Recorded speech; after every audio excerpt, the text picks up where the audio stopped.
बच्चों, कैसे हैं आप लोग। आज हम पढ़ेंगे बच्चों पाठ 16 अरुण यह मधुमेह देश हमारा। ये जो कविता है ना, ये क्या है। जो कविता ने में जो है चंद्रगुप्त की जो पत्नी है कॉर्नेलिया, उन्होंने जो भारत की प्रकृति और इसके लोग कैसे हैं, है ना, उनका स्वभाव कैसा है, उसके बारे में हमें इस पूरी कविता में बताया है। ठीक है बच्चों। प्रस्तावना।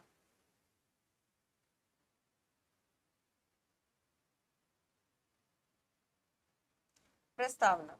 इस कविता में कवि ने चंद्रगुप्त की पत्नी कॉर्नेलिया के द्वारा भारत की महानता एवं प्राकृतिक सौंदर्य का गुणगान कराया है।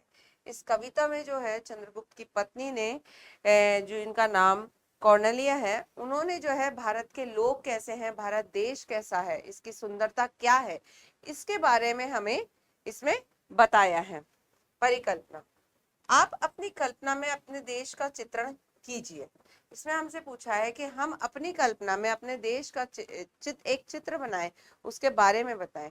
तो आप सभी जानते हैं कि हमारा देश कैसा है। हमारे देश में हमारा देश जो है अनेकता में एकता वाला देश है। बहुत धर्म के, बहुत जाति के लोग रहते हैं, लेकिन सभी लोग प्रेम भाव से रहते हैं। भारत देश का एक इतिहास हमेशा ऐसा रहा है कि इसने आने वाले मेहमानों का हमेशा स्वागत किया है, चाहे से वो उनके बारे में कुछ नहीं जानता है, लेकिन आने वाले शरणार्थी को हमेशा यहाँ शरण मिली है। तो भारत के बारे में तो हम पूरे बहुत सारी ऐसी चित्र बना सकते हैं जो कि इसकी विशेषताओं को दर्शाता है। उद्देश्य: दयालुता, सहृदयता तथा एकता बनाए रखना। इस कविता का उद्देश्य है, इस कविता में जब इसका वर्णन किया गया है भारत का, तो हमारे अंदर जो है दयालुता, सहृदयता और एकता की भावना बनाए रखें और उसका अधिक से अधिक अपने अंदर उसको बढ़ावा दें। तो आइए बच्चों, आज हम शुरू करते हैं ये कविता, अरुण यह मधुमेह देश हमारा।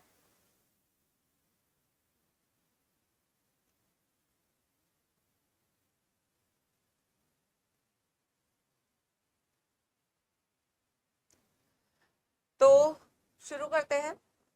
अरुण यह मधुमेह देश हमारा, जहां पहुंच अनजान क्षितिज को मिलता एक सहारा। अरुण का अर्थ है, अरुण कहा गया है सूर्य के लिए, जिसकी लालिमा जो है लालिमा से युक्त सूर्य है। मधुमेह, मधुमेह का अर्थ होता है मिठास से भरा हुआ। क्षितिज का अर्थ होता है जहां पे पृथ्वी और आकाश एक दिखाई देता है, जहां तक हम देखें कि ऐसा लगता है मानो पृथ्वी और आकाश मिले हुए हैं। तो अरुण ही है मधुमेह देश हमारा, जहां पहुंच अनजान क्षितिज को मिलता एक सहारा। इसमें बताया जा रहा है कि जो भारत देश है वह ऐसा देश है जहां पर कि ज्ञान का सूर्य है उदय हुआ। ठीक है ना। और यह एक ऐसा देश है जहां पर जहां के लोगों में उनका जो हृदय है, जहाँ के लोगों का हृदय है वो एकदम मिठास से भरा हुआ है। यह भारत देश एक ऐसा देश है जहां पर सदैव जो है अनजान के को भी सहारा मिला है, लोगों को शरण दी गई है यहाँ पर। यह वो भारत देश है। सरस तामरस गर्भ विला पर नाच रही तरुशिखा मनोहर। तो तामरस का अर्थ होता है तांबे के समान लाल रंग, है ना। तरुशिखा होती है पेड़ का ऊपरी भाग। तो यहाँ कह रहे हैं कवि कि यहाँ पे जो है कौरलिया कह रही है कि भारत देश ऐसा है जहाँ पे सूर्य की किरणें जो है जब पेड़ों से होती हुई सरोवर में पहुंचती है, तो सरोवर का जो कमल खिले हैं वो ऐसा लगता है कि मानो तांबे के रंग के समान हो गया हो, वो इतने सुंदर लगते हैं, है ना। और जब सूर्य की किरणें पेड़ों के ऊपरी शिखर पे लगती है, तो वो जो है ऐसा लगता है कि मानो मोर नाच रहे हों। इसमें यहाँ पर जो है उसकी सुंदरता बताई है कि सूरज की लालिमा जब सरोवर के कमल पर पड़ती है तो वो इतने सुंदर फूल लगते हैं कि मानो तांबे के जैसे उनका रंग हो जाता है। और सूरज की किरणें जब पेड़ों पर पड़ती है तो पेड़ जो है ऐसे लगते हैं कि मानो कोई मोर नाच रहा है। छिटका जीवन हरियाली पर मंगल कुमकुम सारा, कि इसमें कह रहे हैं कि सूरज की किरणें, सूरज की लालिमा चारों तरफ इस हरी भरी धरती पर चारों तरफ फैली हुई है। ऐसा लग रहा है मानो किसी ने मंगलकारी सिंदूर का रंग चारों तरफ बिखेर दिया हो। लघु सुर धनु से पंख पसारे, शीतल मलय समीर सहारे। सुरधनु का अर्थ होता है इंद्रधनुष के समान पंख, ठीक है, इंद्रधनुष के समान। मलय चंदन की खुशबू वाला पर्वत, समीर हवा, है ना। तो यहां बताया जा रहा है कि छोटे छोटे इंद्रधनुष के समान पक्षी जो हैं उड़ते हुए मलय पर्वत से आने वाली ठंडी हवा के झोंके में उड़ रहे हैं चारों तरफ। उड़ते खग जिस ओर मुख किए, समझ निड नीज हमारा। उड़ते खग यानी पक्षी, निड यानी कि घोंसला। तो इसमें बताया जा रहा है कि छोटे छोटे इंद्रधनुष के समान पक्षी उड़ रहे हैं और वे उड़ते हुए ऐसे लग रहे हैं मानो छोटे छोटे इंद्रधनुष हो। वो पक्षी जो है मलय पर्वत से आने वाली ठंडी हवा के झोंकों के साथ उड़ रहे हैं। वे उड़ते उड़ते, देखिए उड़ते खग, वो जो पक्षी हैं ठंडी हवा में उड़ते उड़ते जिस और अपना मुख किए हुए जिस दिशा की तरफ उड़ रहे हैं, समझ लीजिए वही भारत देश है। उड़ते खग जिस ओर मुख किए, समझ निड नीच प्यारा, के उड़ते हुए जो पक्षी हैं, है ना, वो अपने ठंडी हवा में उड़ रहे हैं, वो अपने मुख किए हुए अपने घोंसले की कल्पना किए हुए जिस ओर उड़ रहे हैं वो भारत देश है।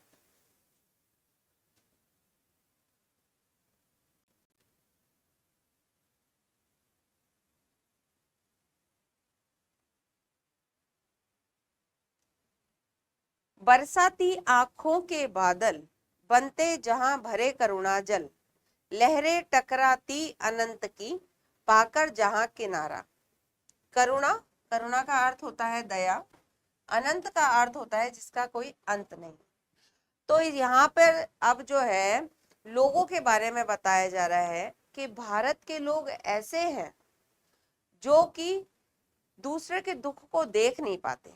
जिस तरह बरसात में बादल बरसते हैं, है ना, और दूसरों को शीतलता देते हैं, दूसरों के दुख के निवारण के लिए वो बहते हैं, उसी प्रकार भारत के लोग हैं जो कि दूसरों के दुख को में दुखी होते हैं, है ना, उनसे सहा नहीं जाता दूसरों का दुख, और उनकी आंखों से दया रूपी आंसू निकल पड़ते हैं।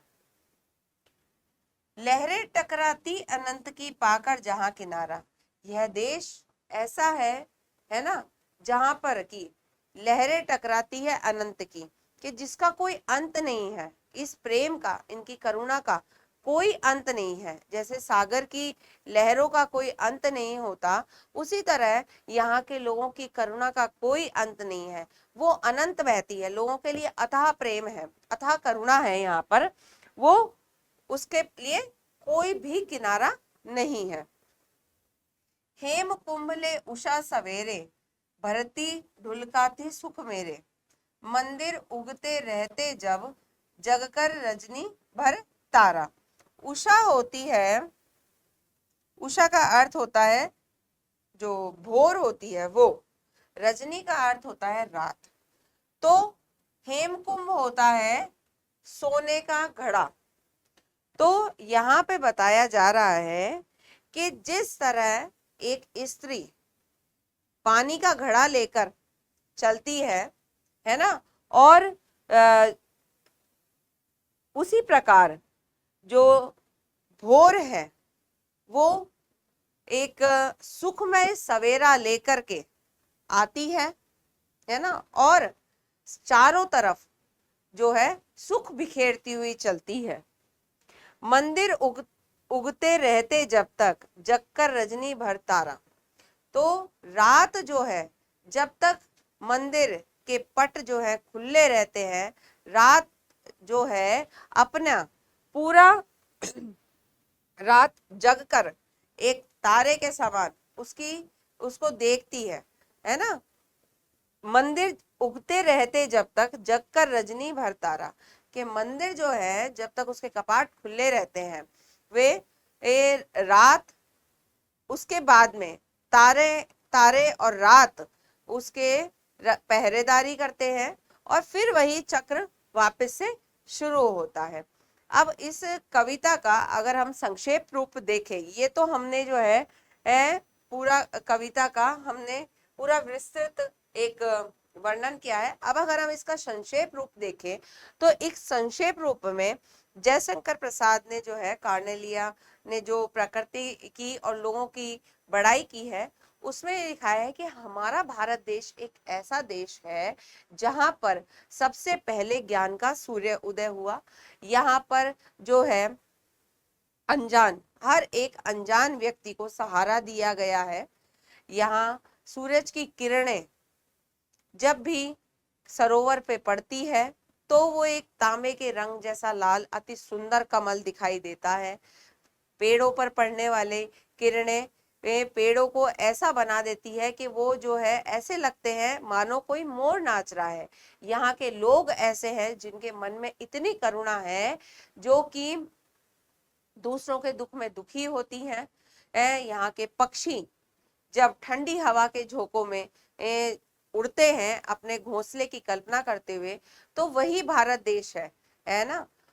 यहाँ जो है जैसे एक स्त्री मटके में घड़े में पानी भरकर लेके जाती है, उसी समान जो है सवेरा आता है, भोर आती है और चारों तरफ सुख शांति फैला देती है। और जब रात होती है, जब मंदिरों में मंदिर जो है उसके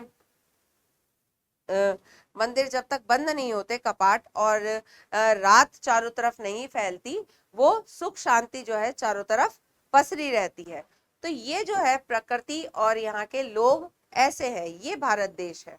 ठीक है बच्चों, अब हम इसके जो है शब्दार्थ देखते हैं।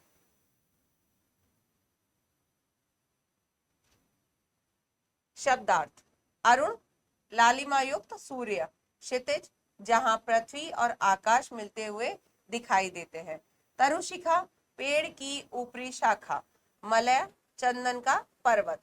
खग, पक्षी। करुणा, दया या रहम। उषा, भोर या सुबह। मधुमेह, मिठास से भरा हुआ। तामरस, तांबे जैसा लाल रंग। सुरधनु, इंद्रधनुष के समान रंग बिरंगे पंख। समीर, हवा या पवन। नीट, पक्षियों का, चिड़ियाओं का घोंसला। अनंत, जिसका अंत ना हो। रजनी, रात। ठीक है बच्चों, यहाँ पे इसके शब्दार्थ होते हैं। अब हम इसके प्रश्न उत्तर देखते हैं।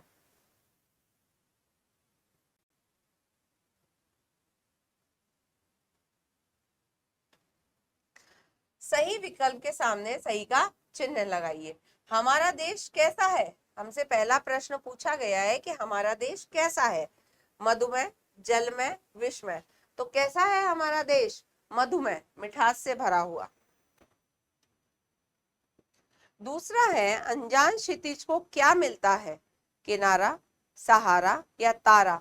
तो क्या मिलता है अनजान क्षितिज को? सहारा। तीसरा है, बरसाती बादल किसका जल बन जाते हैं? निष्ठुरता का, विषाद का या करुणा का। तो बरसाती जल किसका जल बन जाते हैं? बरसाती बादल करुणा का। चौथा है, हेमकुंभ लिए कौन आती है? उषा, निशा या वर्षा। तो कौन आती है? उषा।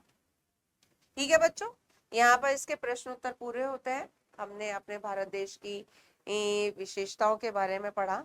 हमें उन्हें सदैव याद रखना है। ठीक है, अब हम आपसे मिलेंगे अगले पाठ पर।